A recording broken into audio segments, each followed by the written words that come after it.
try natin ilagay yung sarili natin sa pwesto ng iba. Hindi lang pala tayo yung ganito nararamdaman. Parang ako to kaya ako may ganito. Nanood ako kanina, Screen X yung pinanood ko. What is up guys? This is Rolly. Kapanood ko lang ng Brand New Day ng Spider-Man. Tom Holland Spider-Man kanina lang a few hours ago. Balita ko guys, itong Spider-Man Brand New Day ay ito na ata yung highest rated na Spider-Man movie of all time or MCU movie of all time. Totoo nga ba yun? Dito ko talaga naramdaman at naintindihan ko paano tinitiis ni Peter Parker yung sakit na hindi na siya kilala ng bebe love niya sa si MJ. Makes sense na yung sinabi ni Tom Holland sa isang interview niya. Sabi niya, this movie daw feels like a classic Spider-Man 1. May mga na-mirror kasi ng mga moments dito sa trilogy ni Tobey Maguire. Especially dun sa emotional damage, yung mga extremely hard decisions ng isang Peter Parker to keep the truth, itago yung katotohanan just to protect yung mga mahal niya sa buhay. And because at the end of the day, ang istorya naman ni Spider-Man, di ba ganon, no, palagi yung bigat ng katotohanan, with great power comes great responsibility. Yun yung responsibility ni Spider-Man, na protektahan niya yung neighborhood, yung mga nasa paligid niya, especially yung mas malalapit sa buhay niya. Kaya tinatago niya yung identity niya dun sa iba, yung truth na siya ay si Peter Parker, para hindi sila madamay, di ba? Let's talk about si Lee Sin character. Sa movie, makikita kung bakit itong character na to, yung character ni Sadie Sink is sobrang special doon sa Brand New Day era ni Peter Parker. Bakit siya nandoon, di ba? Sa dami ng pagkakataon, sa dami ng pwede siyang ilabas yung character na yun, bakit doon? Nagustuhan ko yung desisyon ng director nila, ng management nila na gawing secret yung character. Kasi guys, this is a Spider-Man movie. Hayaan natin na yung character ni Peter Parker, na siya yung makakilala doon sa character ni Sadie Sink. Makilala niya mismo doon sa movie, sa flow, kung paano niya matutuklasan yung character ni Sadie Sink. Trust me guys, worth it. Kahit na tumama yung hula mo o magkamali ka man doon sa expectation mo na itong character na yun ay si Sadie Sink pala isang ganito. Ito pala siya pala to talaga. Okay lang yung worth pa rin panoorin tong Spider-Man Brand New Day. Gaya nga ng sinabi ni MJ, previous Spider-Man movie nila, no, expect disappointment and you will never be disappointed. Try natin i-apply kung kaya. Ano maganda dito sa movie? What's good in this movie? Bakit siya worth it panoorin? This movie was meant to connect with people who are experiencing may mga deep struggles, may mga pinagdaraanan sa buhay, not just in love, friendships, but personal growth. Ito natin malalaman yung moments na sobrang stress tayo, sobrang nag-iisa, like lonely. Yun naman yung mga pinakita sa trailer kung gaano kalungkot si Peter Parker. Walang nakakakilala sa kanya, kahit isa. Sobrang nasasaktan na moment, sobrang down sa buhay, no? Sobrang stress, sobrang nag-iisa, sobrang nasasaktan. Yan pala yung mga points sa buhay natin na kung kailan tayo mas lumalakas. Parang muscle guys. Kapag wina-workout natin yung muscle natin, the more na ini-stress natin yung muscle, the more na challenge natin yung muscle natin is nabibigyan natin ng space yung muscle natin na mag-grow, lumaki, mag-develop. Na parang ganun tong movie na to guys. Or ganun yung storya ng mga character dito sa movie. Mga character, no? Hindi na si Peter Parker. May dahilan kung bakit Brand New Day.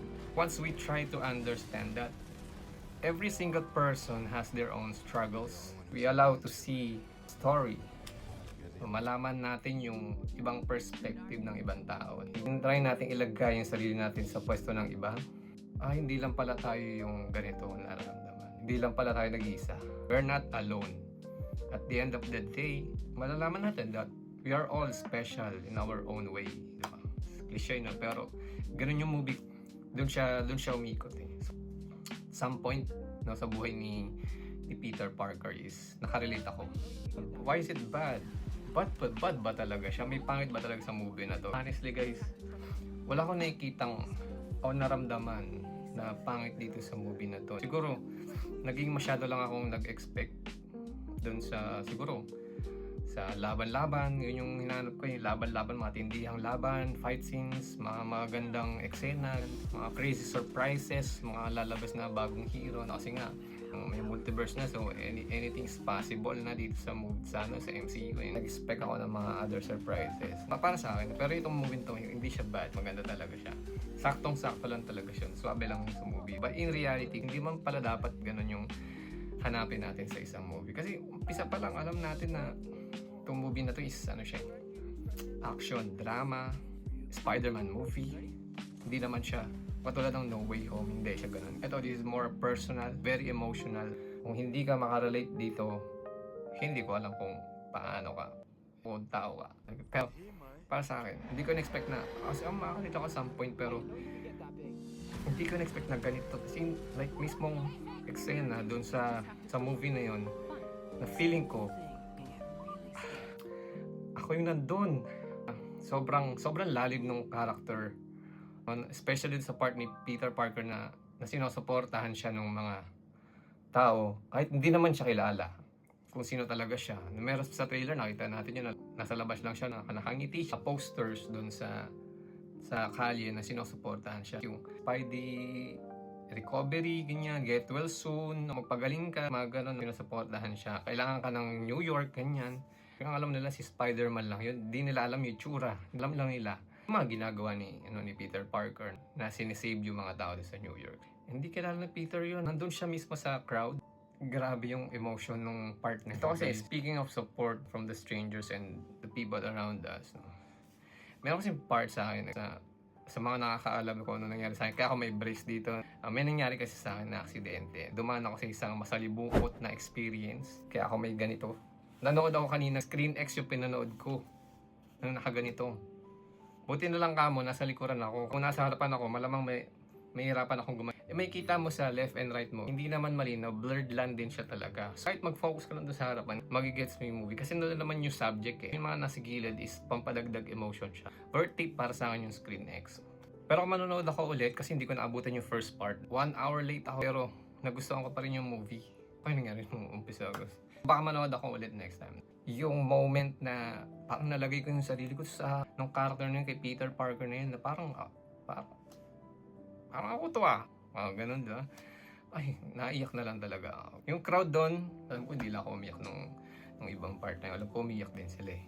You feel safe no, na nandun kasi mga Marvel fans din naman karamihan nung pumunta doon eh. Sa part na naiyak ako, kailangan ko kasing maoperahan dahil sa isang aksidente, dahil sa basketball. Critical yung pagkaka-aksidente ko, yung impact sa aking batok. Kinailangan kong i-surgery. Kasi kapag hindi, alamang wala ko dito, paralisado ko, para akong gulay. Ito na rin po yung time na verbally sabi ako ng salamat po sa mga tumulong sa akin. Sa mga nagpaabot po ng tulong, ng prayers.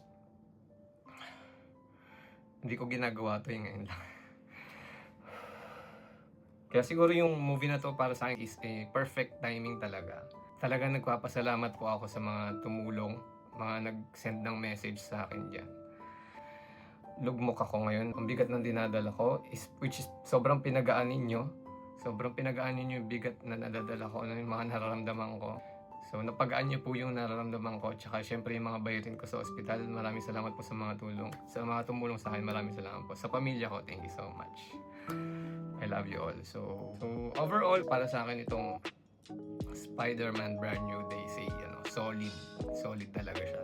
Must watch siya. Kahit hindi ka Marvel fan or MCU fan, kahit hindi ka nanonood ng Marvel movies or other Spider-Man movies, pwede mo pa siyang mapanood kasi gano'n naman lagi sa mga MCU movies, pwede siya maging standalone. Relatable pa rin siya dun sa karamihan, kahit bata. Kahit nandun si Punisher, wala namang masyadong malalang eksena doon. Very emotional journey. Solid 9 out of 10 para sa akin. Panoorin nyo habang nasa sinihan pa. Kung kaya nyo mag-Screen X, mamili lang kayo sa bandang likuran lang para medyo diretso lang tingin nyo, tas peripherals nyo na lang yung nasa gilid. Maganda siya. Parang mailalagay mo talaga yung sarili mo sa movie na walang tao sa paligid mo. Si Peter Parker lang nasa gitna. Nag-iisa. Ganun yung gustong gawin nila doon. Let me know dyan sa comment kung napanood nyo na siya at kung ano yung mga naisip nyo, thoughts nyo kung napanood nyo na. At kung hindi pa, panoorin nyo na. Okay. Thank you guys. Thank you for watching. Bye-bye.